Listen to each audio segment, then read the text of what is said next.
Hi, I'm Ted Bowman, one of the technical leads of the Automatic Updates Initiative. I'm here to provide a quick update on the progress we are making. I will demonstrate updates on my personal blog, which is on Drupal 9 and has a handful of contributed modules, and it also shows I have mastered the skill of tilting a heading when you hover over it. Let's look at the updates I need on my site. I need a security update for Drupal core and regular updates for a handful of modules. The simple form provided with automatic updates allows me to easily update to a secure version of Drupal core. The system runs readiness checks to ensure that my site meets the basic requirements for updating Drupal core and creates a copy of the site where it will run the composer command to update core. After it runs the composer command, it inspects the updated copy to see if everything is as expected. In this case, it also has detected that I will need to run database updates after I apply this core update.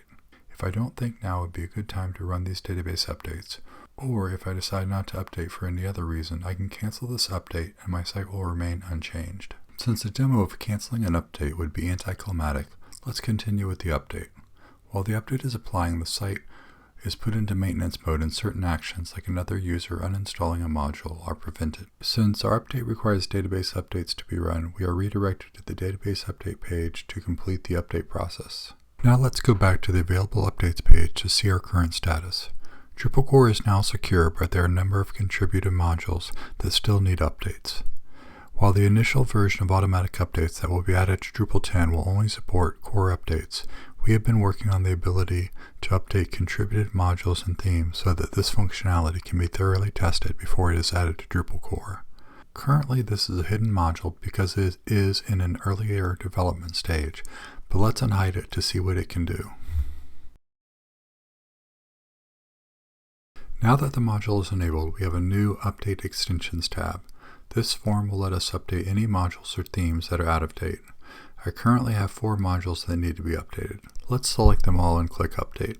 Again, a copy of my site is being created where the composer command to update these modules will be run. Once the staged copy of my site has been updated, I will have a chance to confirm or cancel before the update is actually applied to my site. I'm feeling lucky, so let's apply the updates to my site. When the update is done, I will again run database updates to complete the update process. Now back on the available updates page, we can see that everything is up to date. I've updated core and all of my modules via Composer without ever having to touch the command line. Finally, let's take a look at Package Manager. The API-only module that powers automatic updates will eventually power Project Browser and will also make it possible for other contributed modules to add even more Composer-based functionality. As a simple example, let's look at the sandbox module I created called Project Installer. The module uses Package Manager to install any Drupal project via a simple form. The form class itself is only 75 lines, which includes creating the form elements. Here is the submit method, which handles all the logic needed to get the project name from the form, require the project via Composer, and provide a message if the Composer operation was not successful. Finally, here is the interaction with the Package Manager stage object, which controls the update process. These 4 lines: create a staged copy of your site, run the Composer command to require the package on that copy, apply the changes back to your site, and destroy the staged copy when the update process is finished. Let's try it out.